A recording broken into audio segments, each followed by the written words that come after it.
kita masih diberi keberkahan, mudah-mudahan atas ilmu-ilmu yang Allah sampaikan, khususnya ilmu kesehatan.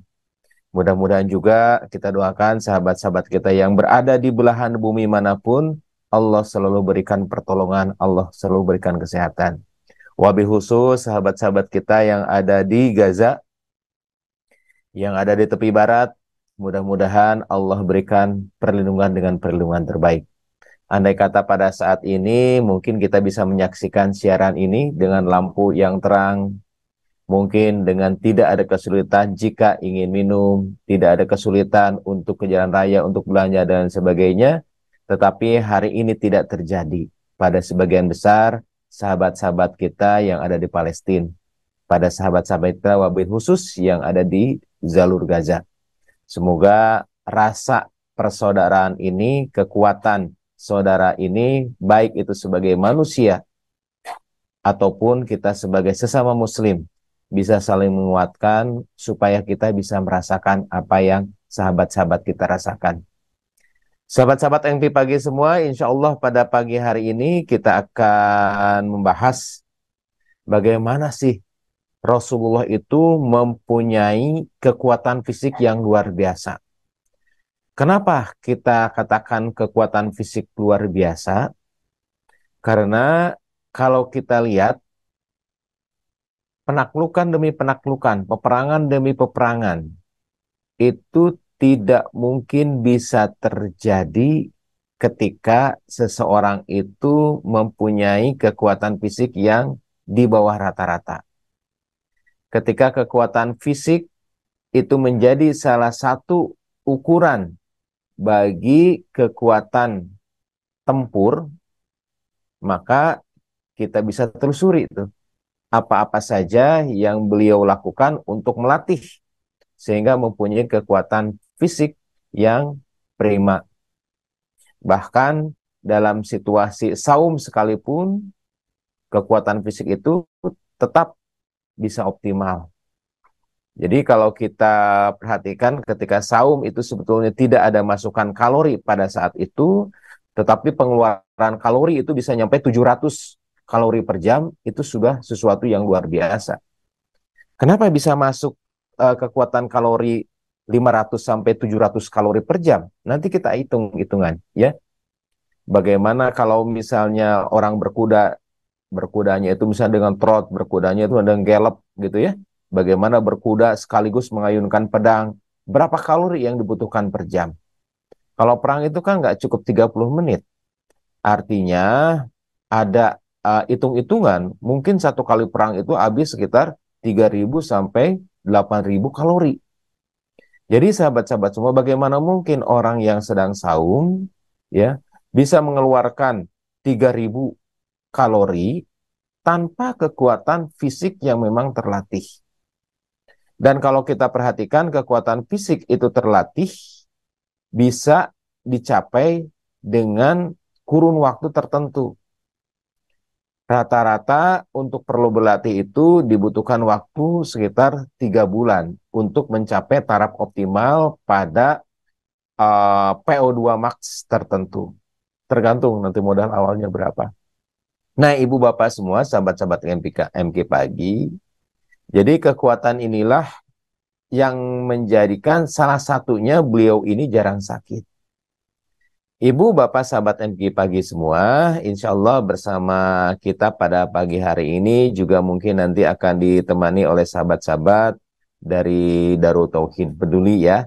Semoga nanti di pertengahan tayangan kita kali ini, kita akan coba update bagaimana keadaan saudara-saudara kita yang ada di jalur Gaza pada khususnya. Baik, Ibu Bapak semua, kita coba mulai kaji salah satu ilmu Allah yang Allah turunkan di antaranya lewat para ahli, lewat para dokter, lewat para praktisi olahraga, kemudian lewat ahli fisiologi dan ahli gizi di antaranya ya. Kita coba punten izin saya share screen dulu ya. Mudah-mudahan sudah nampak ya. Sudah nampak ya? Baik, jadi ketika kita berbicara masalah sehat, maka kesehatan itu menjadi salah satu modal bagi kita untuk melakukan aktivitas apapun. Jadi ketika kita sehat, maka kita bisa beraktivitas dengan wajar dan normal. Tetapi selain sehat juga, kalau sehat itu kan keadaan terbebasnya dari sakit dan kesakitan, kemudian juga dengan kondisi psikis yang baik, begitu ya. Kalau bugar, bukan hanya sehat, tetapi ketika melakukan aktivitas-aktivitas tertentu yang mempunyai tingkat apa namanya tingkatan tingkatan aktivitas, misalnya ada ringan, sedang, berat tertentu, orang tersebut bisa melakukan apa namanya sesuai dengan porsinya. Jadi sehat itu belum tentu bugar, tetapi kalau bugar udah pasti sehatnya, begitu ya. Nah, kalau kita perhatikan sebetulnya apa saja sih rumus sehat dan bugar Rasulullah SAW. Pada bagian-bagian yang lalu kita telah membahas bagaimana kebiasaan Rasulullah SAW makan, begitu ya, sehingga makan itu bertindak sebagai sumber energi. Kemudian pada bagian yang lalu juga kita bahas bagaimana istirahatnya Rasulullah, karena recovery itu sangat penting untuk bisa sehat dan menyehatkan. Nah, pada saat ini bagaimana caranya Rasulullah melatih diri sehingga mempunyai kapasitas VO2 max yang bagus, kapasitas otot yang mumpuni, kemudian kekuatan tulang, kekuatan kapasitas paru-paru, dan lain sebagainya. Kita coba hitung-hitungan secara ilmiah, begitu ya, apa-apa saja yang beliau lakukan. Dari beberapa kajian, kalau kita perhatikan bahwa yang namanya apa namanya orang dikatakan bugar, di antaranya salah satu unsurnya adalah massa otot. Jadi ketika massa otot ini bisa tumbuh, bisa menggerakkan berbagai macam yang ada di antara origo dan insersinya atau yang ada di ros ototnya, kemudian juga mempunyai endurance atau daya apa namanya daya pakai atau daya kerja, ya, daya kerja yang panjang, begitu ya. Ini dikatakan bahwa ototnya itu fit atau vital, begitu. Nah, kenapa endurance ini juga penting? Karena bisa saja bisa mengangkat beban 3 kilo, tapi 2 menit udah dilepas, begitu ya. Tapi ada juga yang bisa mengangkat beban 5 kilo, kemudian diangkat terus berkali-kali, begitu ya. Kemudian juga ada yang bisa lari, begitu, misalnya 50 meter, tapi ada juga yang lari 500 meter, 5 kilo, tanpa kelelahan yang bermakna. Jadi ini endurance. Jadi interval waktu di mana di antaranya otot itu digunakan. Memang bukan otot satu-satunya, tetapi otot menjadikan salah satunya bagaimana kekuatan kekuatan fisik itu bisa berkorelasi dengan beban yang diterima, gitu ya. Kalau misalnya kita melakukan misal pull up atau push up dalam beberapa kali saja, ternyata sudah ada kelelahan, ada beberapa faktor. Selain faktor jantung, faktor paru-paru, kemudian tulang, ada juga faktor bagaimana massa otot itu. Jadi massa otot ini sangat penting untuk menentukan kekuatan beban yang apa namanya beban yang diterima, atau menentukan juga endurance atau lamanya kekuatan itu terjadi. Nah, dengan kekuatan apa namanya olahraga atau olah fisik juga bermanfaat untuk melatih bagaimana ejection fraksi atau fraksi ejection atau keluaran yang menggambarkan kekuatan otot jantung untuk memompa. Kalau tadi adalah otot rangka, ya ibu bapak semua, di mana otot rangka itu bisa kecil, bisa besar sesuai dengan massa ototnya. Massa otot itu bisa dilatih dan bisa dirangsang. Makin sering otot itu dirangsang dan diberikan latihan, maka massa otot itu makin besar. Nah, demikian juga dengan jantung. Jantung juga sebagian besar komponennya itu dari otot.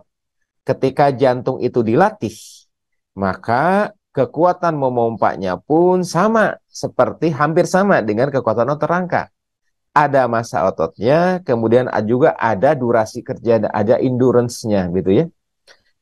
Kalau misalnya orang yang terlatih, begitu disuruh lari, ya, orang yang terlatih 5 kilometer, maka denyut nadi itu, denyut jantung itu akan stabil, begitu ya. Akan stabil. Kenapa? Karena sekali mompa, darah yang dihasilkannya itu banyak. Tetapi bagi orang yang tidak terlatih, misalnya lari 5 kilometer, maka jantung ini akan mempercepat pompaannya karena sekali mompa itu hasilnya nggak banyak. Nah, mungkin simpelnya begitu ya. Kebutuhan aliran darah per jam pada yang lari 5 kilometer, ya misalnya sekian. Pada orang yang terlatih, sekian itu bisa hanya dengan beberapa kali mompa.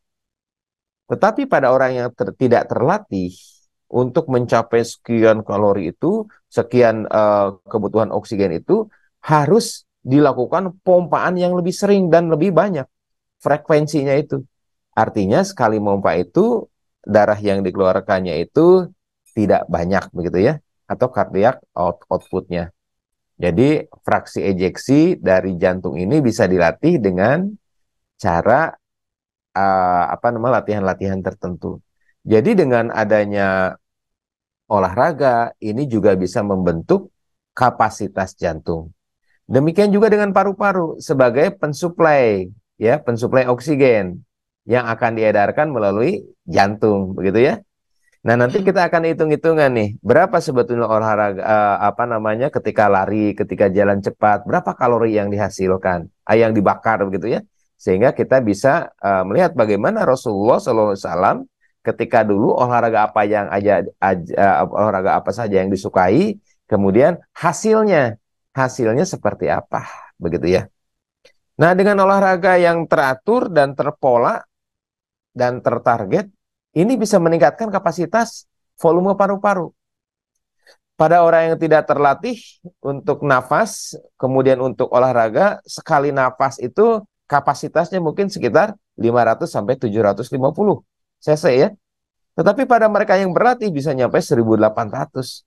Artinya, kapasitas paru-paru ini akan membantu bagaimana orang tersebut mempunyai endurance yang bagus ketika dia bekerja, ketika dia beraktivitas. Jadi mungkin kasarnya mah, bagi seseorang yang telah terlatih berlari begitu ya, sudah berbulan-bulan, bertahun-tahun begitu ya, ketika suatu saat ada keperluan mendesak, misalkan ada sesuatu begitu ya, dia lari, maka paru-paru itu bisa menyesuaikan diri untuk mengambil dan mengeluarkan gas. Kemudian jantungnya juga sekali mompa itu, jelek, sekali mompa itu hasilnya banyak. Simpelnya mungkin seperti itu. Ototnya juga akan terbentuk sehingga kekuatan dan lamanya dia bekerja, lamanya dia lari, itu akan lebih terjamin dibandingkan dengan mereka yang tidak terlatih. Nah, yang berikutnya, ternyata dengan adanya olahraga atau sport ini juga bisa membentuk kekuatan dari otot-otot, dari tulang-tulang rangka kita ya, yang terdiri dari tulang. Kita juga mungkin pernah dengar ya, ada tulang kropos, ada tulang rapuh, dan lain sebagainya. Di antaranya adalah karena kekuatan itu tidak dilatih. Jadi ibu bapak semua, itulah kekuatan-kekuatan yang memang bisa dilatih dan bisa diprogram sehingga mempunyai tingkat kekuatan di atas rata-rata. Nah, ketika kita katakan bagaimana Rasulullah SAW mempunyai aktivitas, bagaimana Rasulullah SAW hobinya itu seperti apa, kita coba lihat satu persatu. Misalnya begini,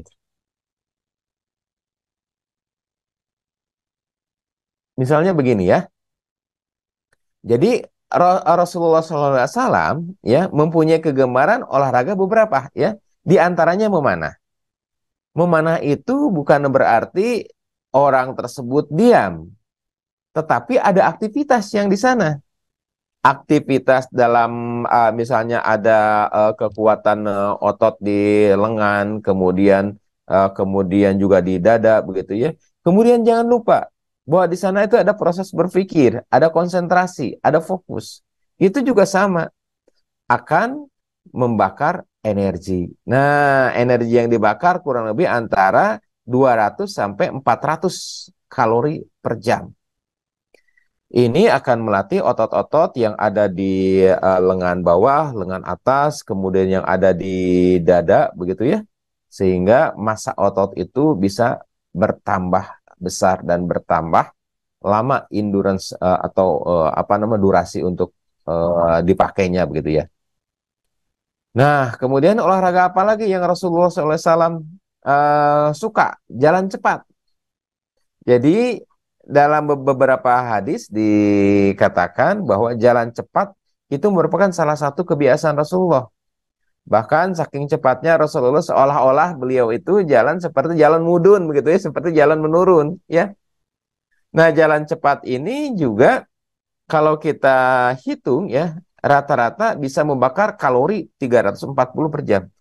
Jadi kenapa saya pakai perbandingan kalori yang dikeluarkan? Karena kalori itu menunjukkan zat yang apa nama yang dipakai, satuan yang dipakai, dan itu juga menunjukkan bagaimana sirkulasi darah yang sampai pada sel yang mengangkut oksigen, ya. Itu juga menunjukkan berapa berat dan ringannya aktivitas yang dilakukan. Makin berat aktivitas, maka kalorinya pun makin banyak yang dibakar. Jadi jalan cepat kurang lebih 340 kalori per jam. Kemudian apalagi kebiasaan yang Rasulullah SAW lakukan? Lari, ya. Pernah lari itu bersama istrinya. Pernah Rasulullah kalah bersama istrinya. Pernah juga Rasulullah menang lari bersama Siti Aisyah. Lari ini ya mempunyai apa ukuran. Kalori yang dibakar itu sekitar 500 sampai 700 kalori per jam. Ya, jadi ini jauh lebih besar. Nanti di akhir kita akan coba bahas berapa sih kapasitas olahraga yang seharusnya kita lakukan dalam sepekan, kita lakukan dalam per hari begitu ya. Berapa lama supaya hitungan-hitungan ini yang telah kita sampaikan ini bisa tercapai. Kemudian kalau kita lihat lagi, Rasulullah ternyata menjadi pegulat begitu ya. Masih ingat dengan apa salah seorang yang menjadi sahabat Rasul yang sebut ibarat nama Rukanah begitu ya. Saking kuatnya dia, dia mempunyai merupakan orang terkuat saat itu ya di Mekah dalam pertandingan gulat selalu menang gitu. Bahkan ada salah satu perlombaannya pokoknya kalau misalnya Rukanah misalnya bisa dikalahkan, dia bersedia katanya masuk Islam gitu ya. Jadi antaranya seperti itu. Ya kalau kita perhatikan gulat ini mengeluarkan energi kalori sebesar 430 sampai 575 kalori per jam. Ini pengeluaran yang sangat banyak ya. Jadi kalau kita lihat olahraga-olahraga yang disukai Rasulullah ternyata jumlah kalorinya itu nggak ringan ya yang dikeluarkan. Kemudian berkuda. Nah, berkuda ada beberapa uh, perhitungan yang berbeda ya, tergantung dari ritme ritme lari dari kudanya ya. Ada yang berjalan saya sekitar 176 kalori per jam gitu ya.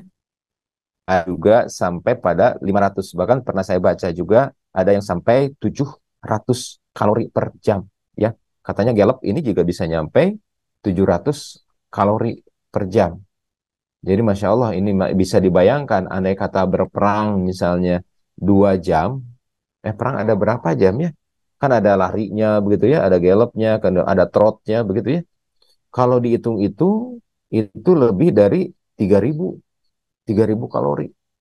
Artinya kalau misalnya dalam satu hari dia bisa beliau ini bisa mengeluarkan 3000 kalori ya dengan kondisi bukan kondisi sederhana tapi kondisi berperang ya. Artinya apa? Artinya ini mempunyai endurance yang sangat bagus. Tidak mungkin orang bisa berperang sekian lama dengan naik kuda, dengan mengayunkan pedang, begitu ya, kalau tidak mempunyai kapasitas VO2 max misalnya di bawah 80, atau kapasitas jantung sekali pompa fraksi ejectionnya itu di bawah 70% misalnya, begitu ya. Artinya ibu bapak semua, ketika kita berbicara masalah kekuatan ya, kita berbicara juga bagaimana latihan agar kekuatan itu bisa terbentuk. Kemudian kita lihat lagi, ibu bapak semua, renang. Nih renang ya. Jadi kalau kita perhatikan, renang juga apa namanya, mempunyai punten. Nih renang. Kalau renang menurut saya ini hampir semua organ di dalam tubuh ini, otot rangka, kemudian juga ekstremitas, hampir semuanya ini bergerak. Maka di antara olahraga-olahraga yang paling besar pengeluaran dan pemakaian kalorinya adalah renang. Demikian juga dengan latihan kapasitas volume paru-paru. Karena renang itu kan nahan napas, kemudian mengeluarkan napas. Kemudian juga dengan jantung. Jantung pada olahraga renang ini terpacu, ini lebih kuat dibandingkan dengan olahraga-olahraga lain, dibandingkan dengan olahraga yang tadi ya. Jadi sahabat-sahabat semua, ini beberapa olahraga yang disukai Rasulullah Shallallahu Alaihi Wasallam. Nah, dengan olahraga seperti ini bisa menjadikan kapasitas atau volume volume tidal itu bisa meningkat di paru-paru, kemudian juga bisa meningkatkan bagaimana endurance yang mungkin nanti akan berkorelasi dengan massa otot, begitu ya. Kemudian juga akan berkorelasi dengan uh, kekuatan dari otot rangka. Jadi tidak sederhana ya, Ibu Bapak semua, kalau kita perhatikan. Nah, Dok, kalau begitu saya itu harus olahraga berapa lama per hari? Nanti kita akan coba apa namanya, masuk ke dalam tatanan praktis gitu ya. Nah, ketika kita masuk ke dalam tatanan praktis, sebentar ya. Sebentar. Mudah-mudahan teman-teman DTP sudah standby ya. Nah, ketika misalnya sudah masuk dalam tatanan praktis, nanti kita akan coba olahraga per hari itu apa-apa saja yang sekiranya wajar dan bermanfaat.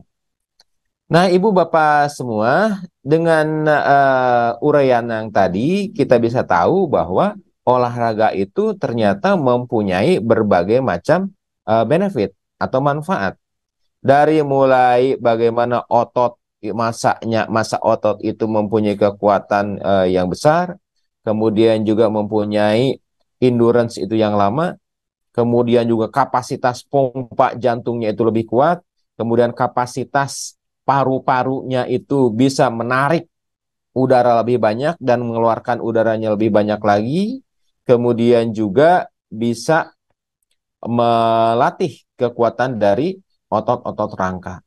Artinya kalau kita lihat ya, betapa olahraga ini mempunyai manfaat yang sangat besar untuk kebugaran dan vitalitas. Kalau begitu, olahraga itu ya harus seperti apa yang kita lakukan?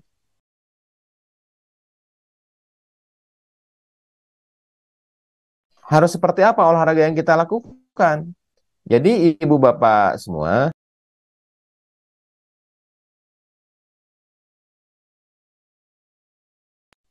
jadi kalau kita perhatikan ya, olahraga itu mempunyai manfaat jangka panjang untuk sehat dan juga untuk fit.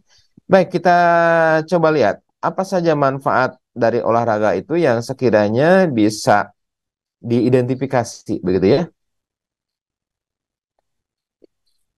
Baik, nah mudah-mudahan sudah nampak ya. Banyak sekali penelitian-penelitian yang terkait dengan manfaat olahraga ini saya sampaikan sumbernya, ternyata tiap fase itu mempunyai keuntungan yang berbeda-beda, ya, yang spesifik. Pada usia 3 sampai 5 tahun, ternyata olahraga itu mempunyai dampak yang sangat besar. Bukan saja untuk jantung dan paru-paru, juga untuk kesehatan tulang. Bagaimana kekuatan dan kerapatan matriks daripada tulang ini bisa terbentuk lebih bagus pada anak-anak yang terbiasa dengan olahraga. Nah, kemudian pada usia 6 sampai 13 tahun, olahraga itu bisa merangsang aspek kognitif. Jadi lebih cerdas, daya ingatnya juga lebih bagus, kemudian daya simpan memorinya itu jadi lebih lama, ya, pada usia 6 sampai 13 tahun.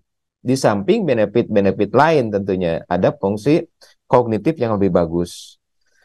Nah, hal yang menarik Ibu Bapak semua, ya, beberapa riset menunjukkan bahwa pada orang yang berolahraga dengan rutin, kemudian juga dia mempunyai program olahraga yang kontinu, begitu ya, bisa menurunkan resiko terjadinya kanker. Baik itu kanker dari usus, kanker di payudara, kanker getah bening, kemudian juga kanker kulit dan lain sebagainya. Artinya dengan olahraga ini juga bisa menurunkan resiko terjadinya kanker, ya. Yang selanjutnya olahraga juga bisa menurunkan tingkat kecemasan dan depresi. Nah, ini juga penting menurut saya, yaitu bagaimana olahraga itu bisa meningkatkan kualitas tidur. Jadi Ibu Bapak semua, kalau kita rangkum ya, olahraga juga mempunyai dampak yang sangat signifikan untuk kesehatan dan jantung dan pembuluh darah. Pertanyaannya, Dok, kenapa kemarin ada yang olahraga tenis meja kemudian kena serangan jantung kemudian meninggal begitu ya?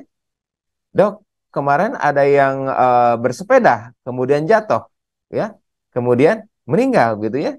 Bukankah olahraga itu bisa menyebabkan serangan jantung? Ya kan? Nah, pertanyaan-pertanyaan itu sering muncul, Ibu Bapak semua. Bagaimana cara kita menganalisanya? Kalau diibaratkan, mungkin Ibu Bapak masih dengar ya dari kita kajian tentang kesehatan jantung dan olahraga. Ketika kendaraan bermotor, misalnya kendaraan bermotor, kemudian melaju, maka bukan hanya menghasilkan tenaga, tetapi kendaraan bermotor juga menghasilkan polusi, ya, polusi dari asap knalpotnya, sehingga polusi itu bisa mengakibatkan racun. Demikian juga di dalam tubuh. Ketika olahraga dilakukan di atas porsinya, maka akan keluar racun-racun metabolik-metabolik yang menyebabkan kerusakan atau risiko kerusakan pada dinding endotel. Dinding endotel itu adalah dinding bagian paling dalam di pembuluh darah. Ini juga bisa merangsang terjadinya penumpukan, penebalan dinding pembuluh darah di jantung, juga di paru-paru. Kalau begitu olahraga itu nggak bagus. Inilah pentingnya olahraga itu diprogram. Berapa lama olahraga yang berat atau aktivitas yang berat itu dilakukan, berapa lama yang sedang, dan berapa lama olahraga itu ringan. Jadi ada ukuran-ukuran tertentu sehingga bisa memudahkan, ya.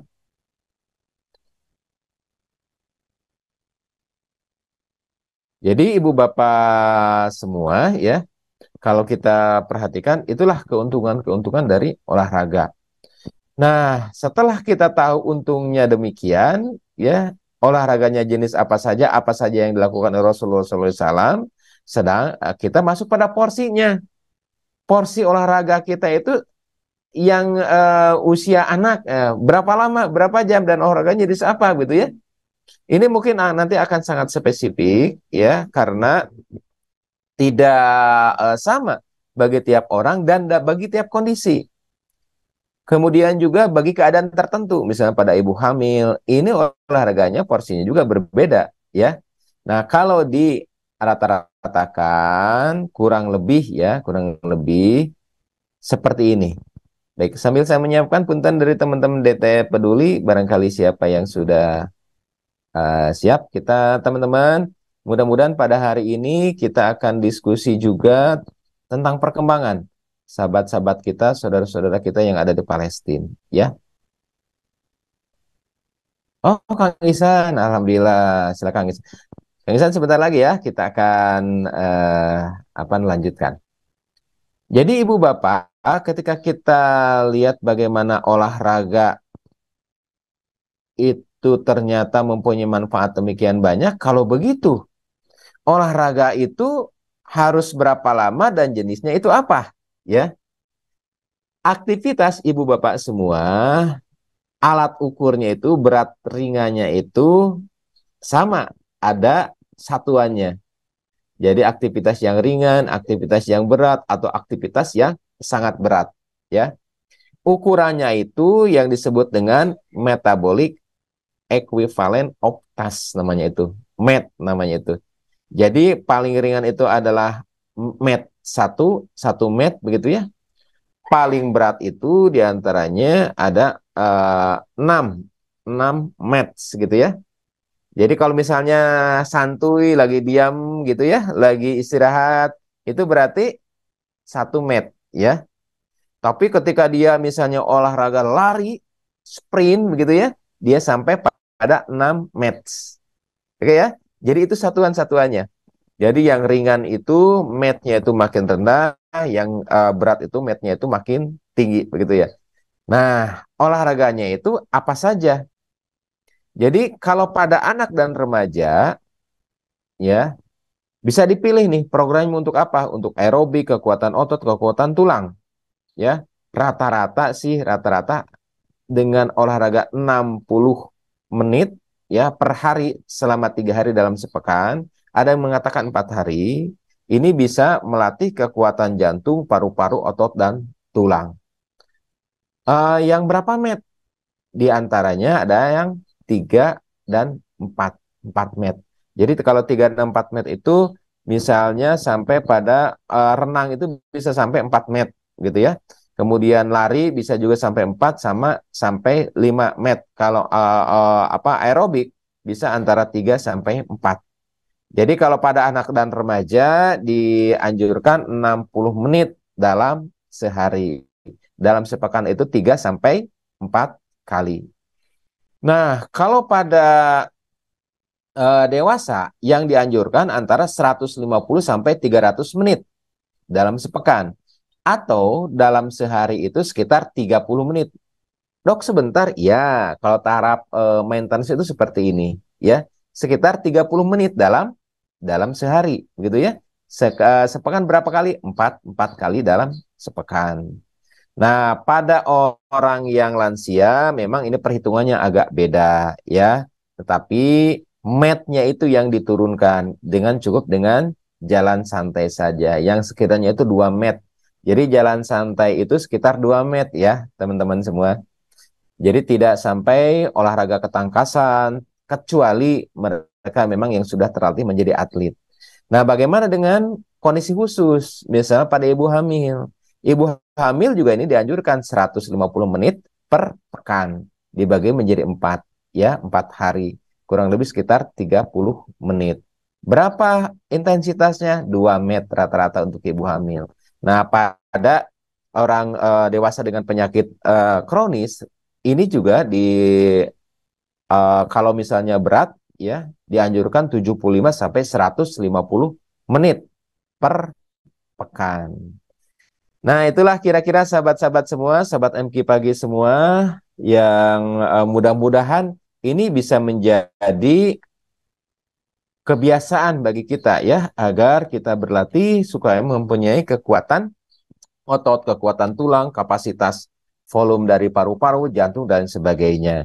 Jadi suatu saat mungkin kita perlukan latihan fisik yang tiba-tiba, begitu kita mempunyai endurance yang sangat bagus. Baik, sahabat-sahabat semua, pada hari ini insya Allah kita akan update ya bagaimana kondisi sahabat-sahabat kita yang ada di Palestina, yang ada di Gaza, karena ini adalah sahabat kita ya. Pada saat ini mungkin kita dengan nyaman begitu bisa melihat anak ya bermain, bisa melihat anak untuk sekolah dan lain sebagainya, tapi ini juga belum tentu terjadi pada sahabat-sahabat kita yang ada di jalur Gaza ya. Sebelum kita berbicara ngobrol dengan apa namanya, Kang Isan ya yang ada teh, Kang Isan. Siap, Dok. Oh iya Boleh. benar. Baik dengan Kang Isan. Ada ini Kang Isan sebentar ya. Ada usul dari teman-teman dari MQ Pagi ya. Dok, katanya kan kita sudah menerbitkan buku ini nih, buku apa namanya? Aduh punten. Bisa terlihat nggak ya? Nih, ini buku yang telah merupakan rangkuman dari pertemuan kita ya tentang kesehatan lambung ya. Buku ini pun tidak dijual teman-teman ya. Buku ini dibagikan ya. Ada usulan katanya untuk dibagikan dalam bentuk e-book. Ya, maka tadi malam saya buat e-booknya.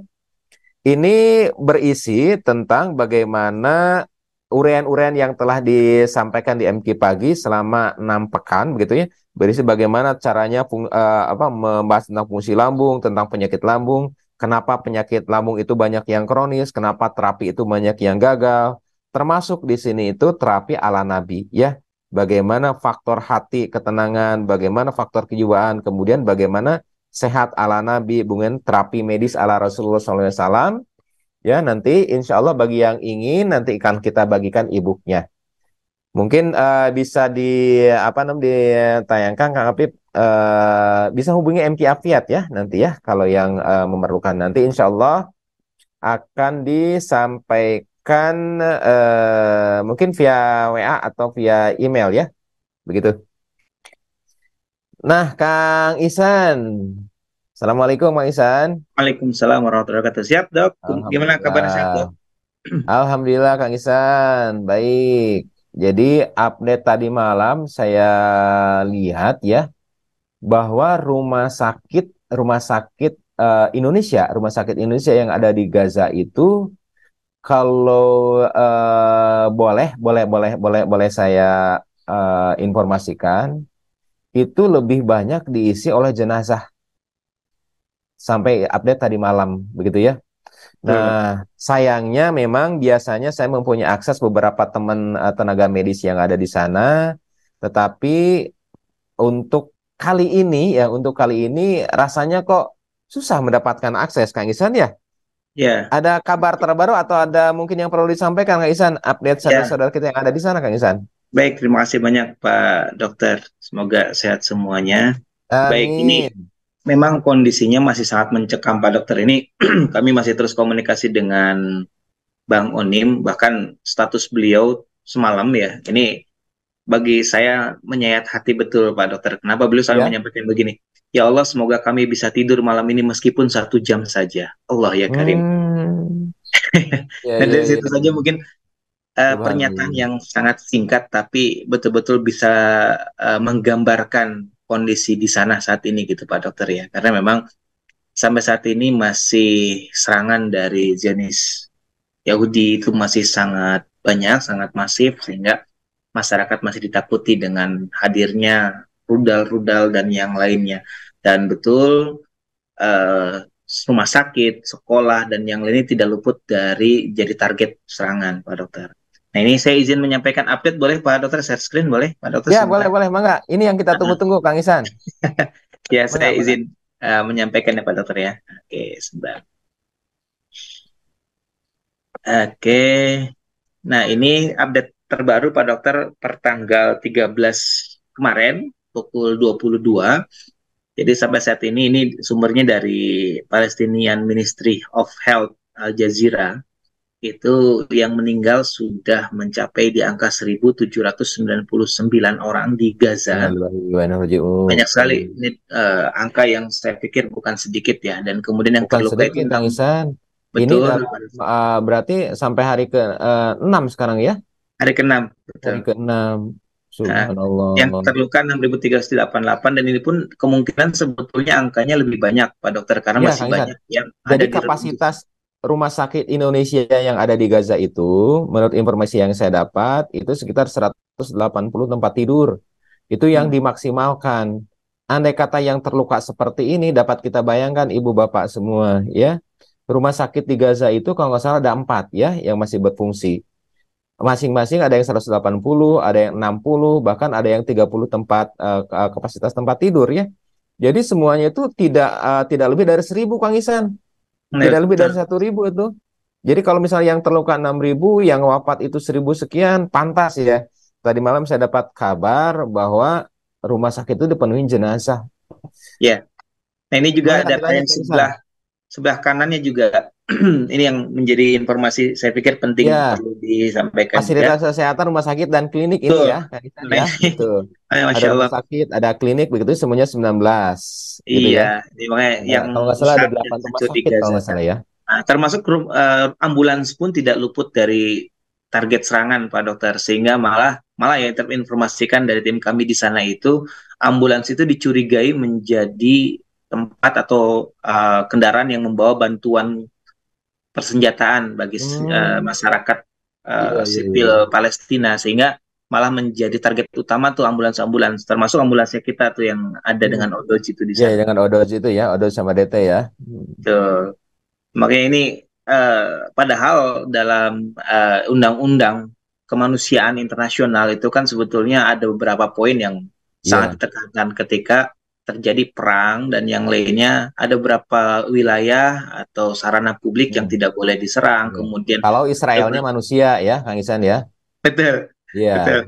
Kemudian ada beberapa tenaga-tenaga kemanusiaan yang memang tidak boleh menjadi sasaran seperti tenaga kemanusiaan, tenaga relawan, kemudian juga apa namanya wartawan segala macam itu sebetulnya nggak boleh karena dilindungi oleh undang-undang internasional. Nah ini kejamnya Zionis itu tidak mengindahkan itu. Nah, ini makanya kita doakan bersama termasuk relawan-relawan kita nih Pak Dokter yang ada di sana Bang Iya, Onim iya. dan keluarga semoga Allah karuniakan kesehatan, keselamatan dan Amin. terus bisa memberikan dampak kebaikan untuk orang-orang di sana Pak Dokter. Nah, Iya, iya. izin Pak Dokter, jadi dari kemarin itu banyak sekali jamaah, para donatur dan juga orang-orang Indonesia itu yang bertanya berkaitan tentang dua hal Pak Mhm. Dokter. Jadi ini saya izin FIQ-nya saya jabarkan dulu. Nah, ini ada dua pertanyaan yang berulang datang ke kami. Ini yang mungkin perlu juga menjadi concern kita untuk memberikan informasi yang tepat. Iya, iya, iya, betul, betul. Nah, ini dua pertanyaan ini betul ya Pak Dokter ya? Ya, ya, Nah, ini juga nyampe ke kita karena insya Allah hari Ahad besok kita juga akan melakukan long march ya dengan hmm, 18 komponen termasuk kampus, termasuk juga organisasi masyarakat begitu ya untuk iya, menggalang lewat DT Peduli sama ini juga. Masya Allah. Ini Ya, semoga pertanyaannya seperti ini memberikan. juga nyampe mual gitu Kang Isan. Ya, jadi ada dua pertanyaan umumnya ini. Kenapa Palestina yang menyerang terlebih dahulu di pertempuran kali ini, gitu kan? Karena kami mendapatkan framing media yang Masya Hmm. Allah gitu kan, sedemikian rupa seolah-olah jadi Palestina yang bersalah dalam hal Iya, ini, gitu betul. kan? Nah, yang kedua, ketika Palestina diblokade dari bantuan internasional, bagaimana cara DT Peduli menyalurkan bantuan di sana, gitu kan? Hmm. Nah, saya izin menspil saja jawaban yang saya pikir cukup efektif gitu ya ketika ada pertanyaan demikian. Jadi ini yang sudah kami rangkum. Jadi nama operasi program teman-teman apa namanya dari Palestina, Muslim Palestina itu disebut Operation Al-Aqsa Storm. Serangan ini merupakan respon terhadap penodaan Masjid Al-Aqsa serta kekejaman Israel terhadap warga Palestina dalam beberapa dekade. Hal ini termasuk blokade Gaza selama 16 tahun, serangan Israel di kota-kota tepi barat selama setahun terakhir, peningkatan serangan pemukiman terhadap warga Palestina serta pertumbuhan permukiman yang ilegal. Sehingga asumsinya adalah seperti Indonesia ketika dulu dijajah oleh Belanda 350 tahun ya, Pak Dokter. Iya, iya. Kalaulah misalnya para pahlawan Indonesia dulu tidak merencanakan atau tidak kemudian bereaksi terhadap penjajahan, ya tidak pernah mungkin akan ada kemerdekaan Indonesia. Iya, Ini pun iya. sama, jadi warga Palestina, dalam hal ini warga Muslim Palestina bereaksi untuk kembali merebut hak-hak mereka yang dijajah, hak-hak mereka yang direbut oleh penjajah tersebut gitu. Nah, ini 75 tahun pembersihan etnis, 15 tahun blokade, lebih dari 1.200 termasuk sedikitnya 21 anak dan 3 perempuan menjadi tahanan administratif selama 2023. Itu Pak Dokter, ini untuk Hmm. pertanyaan pertama gitu. Pertanyaan Jadi, pertama ya. nah Ya, ini ini yang kami kumulasi dari rangkum. berbagai apa namanya tindakan-tindakan anarkis, tindakan brutal. Kita lihat kalau misalnya pada bulan puasa gitu ya, mau taraweh diintimidasi gitu kan. Ketika Ya, kemarin juga waktu Idul Kurban gitu ya, Idul Kurban betul. sama intimidasi juga begitu. Jadi jangan Itu melihat hanya satu spot saja. Jangan Iya, melihat satu attack aja serangan pada hari Sabtu kemarin. Tetapi betul. kenapa itu terjadi ya, Kang Isan? Betul, betul. Yang menjadi penyebabnya apa gitu ya. Dan kita doakan bersama Bapak Ibu semuanya, semoga Allah karuniakan kemenangan dan kemerdekaan segera bagi Palestina. Amin, ya Allah. Baik. Nah, pertanyaan kedua yang juga menarik, bagaimana caranya DT Peduli menyalurkan di sana gitu kan. Nah, ini beberapa program-program saya pikir sudah pernah disampaikan ya Pak Dokter. Jadi Ya, ya. ini singkat saja. Nah, jadi alhamdulillah DT Peduli itu punya mitra yang memang sudah ada di Palestina.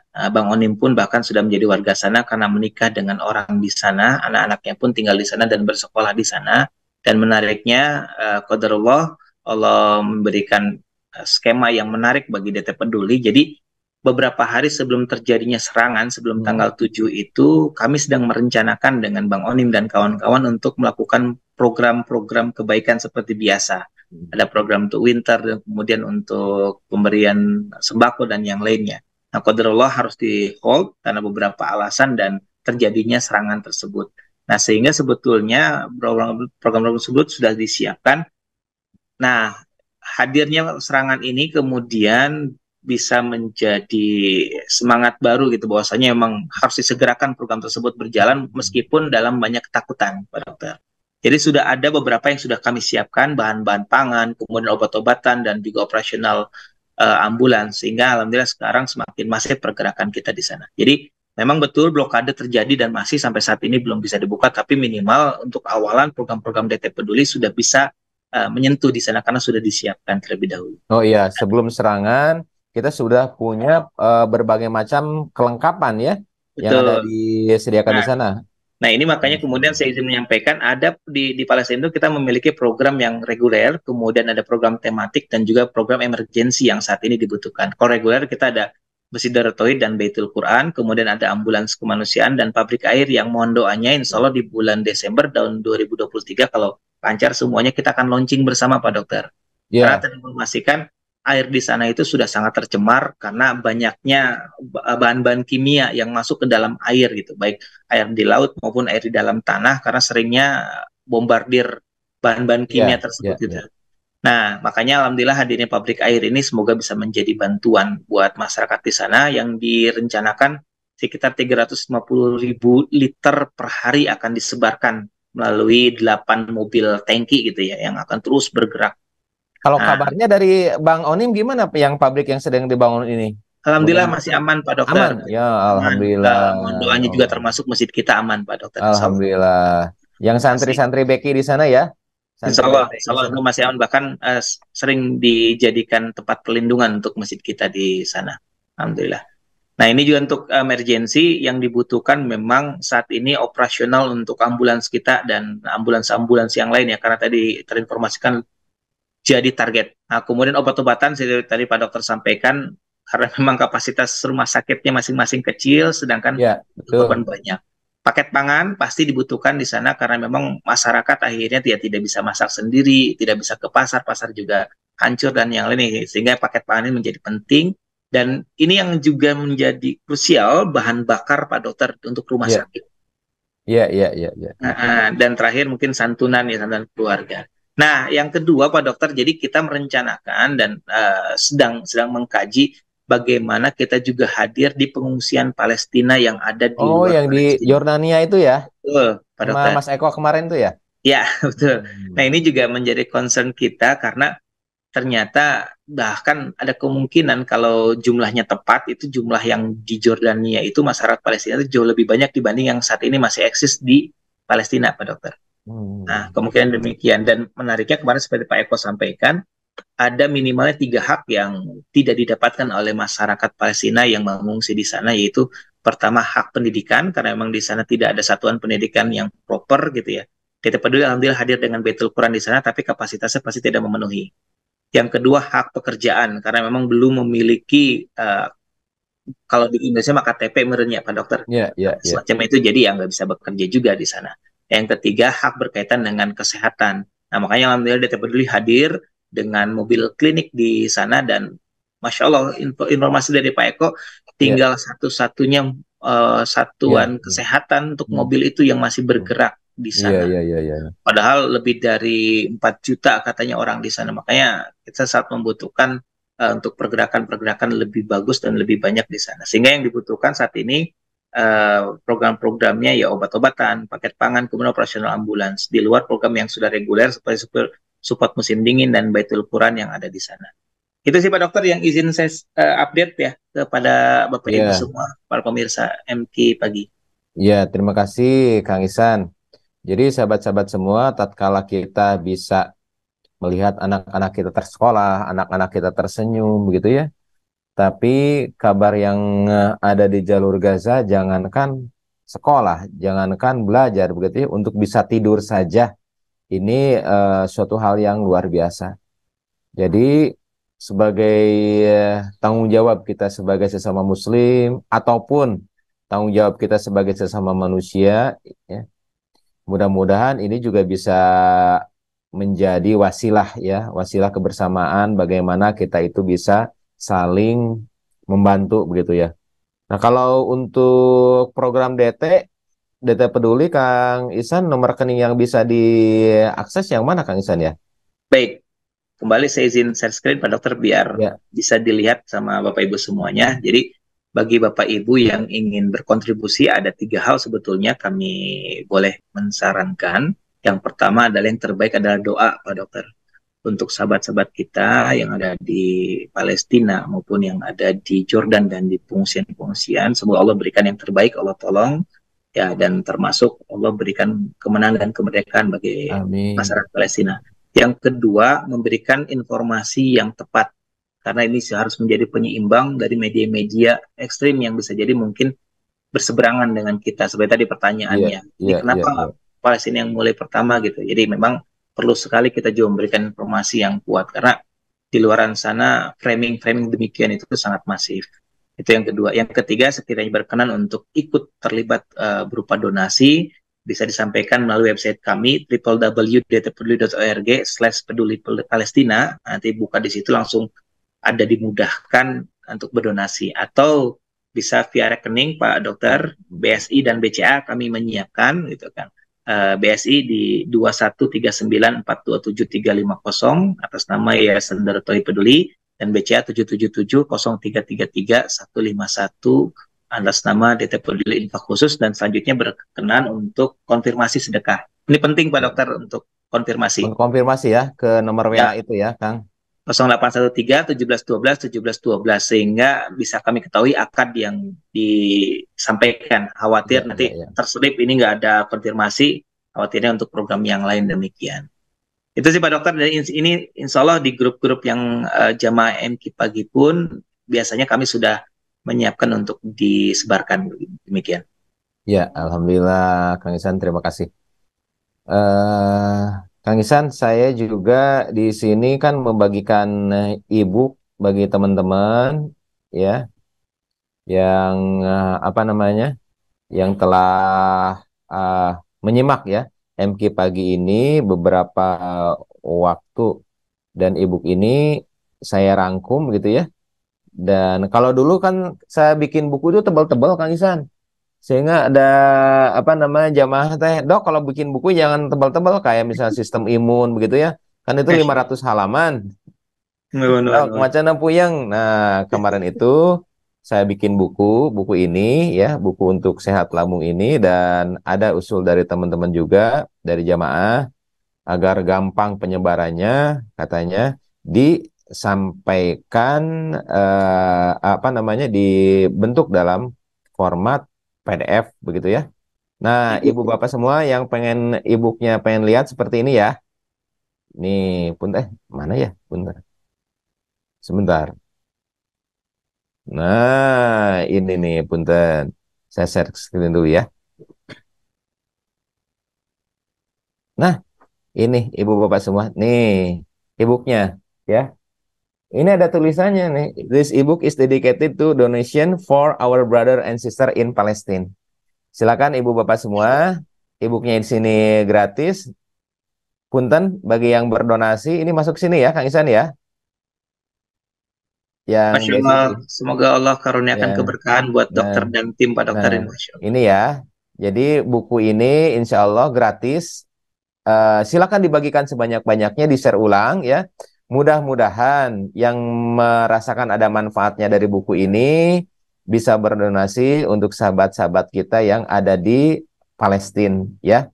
Mudah-mudahan ini juga menjadi salah satu wasilah bagaimana keterikatan kita ya, hati kita itu dengan saudara-saudara kita yang ada di Palestina. Bagaimana cara mendapatkannya? Nanti silakan di admin punten nanti dibantu ya, biar nanti kita bisa share. Silakan ini bagikan sebanyak-banyaknya. Mudah-mudahan Allah ringankan, Allah berikan jalan juga buat sama-sama ya mengumpulkan bantuan-bantuan untuk ke Palestina.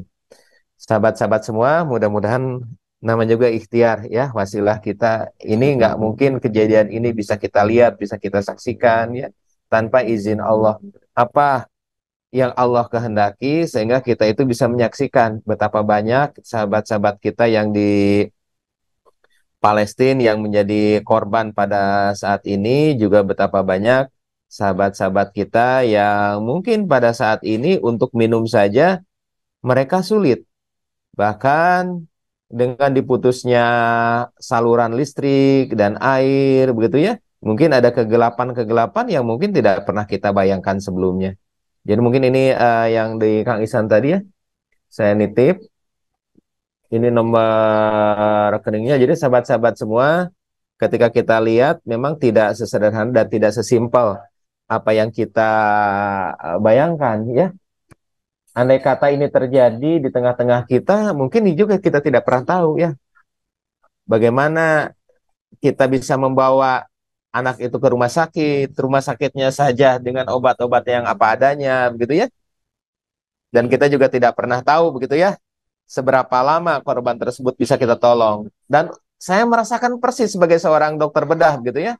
Ketika ada bencana massal begitu ya, ternyata memang sangat-sangat mengiris hati begitu ya. Apalagi ini kapasitas rumah sakit yang 180 begitu ya, diisi sampai 2000 sampai 1800 begitu ya.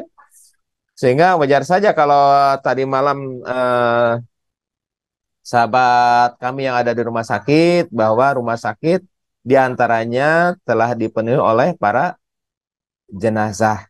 Mudah-mudahan apa yang kita Terima kasih sahabat-sahabat yang sudah donasikan menjadi sebuah catatan tersendiri dari Allah Subhanahu wa taala. Sahabat-sahabat semua, aduh jadi saya ikut sedih nih Kang Kang Isan, Kang Apip. Siap, Pak Mudah-mudahan Dokter. ya. Kita ikutin terus sampai tadi malam juga ya Allah. Apa yang harus saya perbuat ya Allah?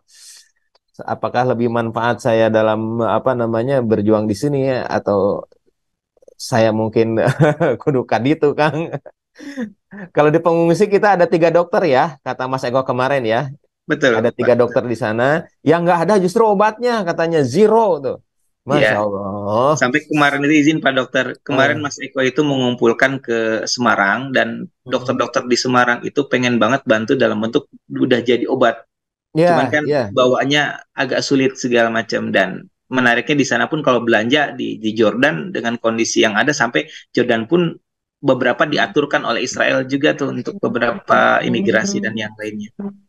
Ya, sampai segitunya. Ya kebayang saya mah ada untuk misalnya dalam satu rumah sakit datang saat itu misalnya 50 orang sekaligus dengan luka dengan namanya kecelakaan. Itu bukan suatu hal yang sederhana. Kebayang gitu ya, apalagi ini sampai ribuan seperti ini. Nah, sahabat-sahabat semua, ini tidak lebay ya, bukan kita untuk mengadakan, enggak, demi Allah. Kita memang sampaikan apa adanya. Semoga Allah memberikan kemudahan bagi kita untuk terus mendoakan, untuk terus bagaimana berkontribusi, sehingga kita menjadi bagian dari mereka. Kita tutup aja Kang Isan ya. Semoga bermanfaat, sahabat-sahabat semua. Kita tetap lantunkan doa-doa terbaik untuk sahabat-sahabat kita. Kita tutup kebersamaan kita kali ini dengan doa kafaratul majelis. Subhanakallahumma wa bihamdika asyhadu an la ilaha illa anta astaghfiruka wa atubu ilaik. Assalamualaikum warahmatullahi wabarakatuh.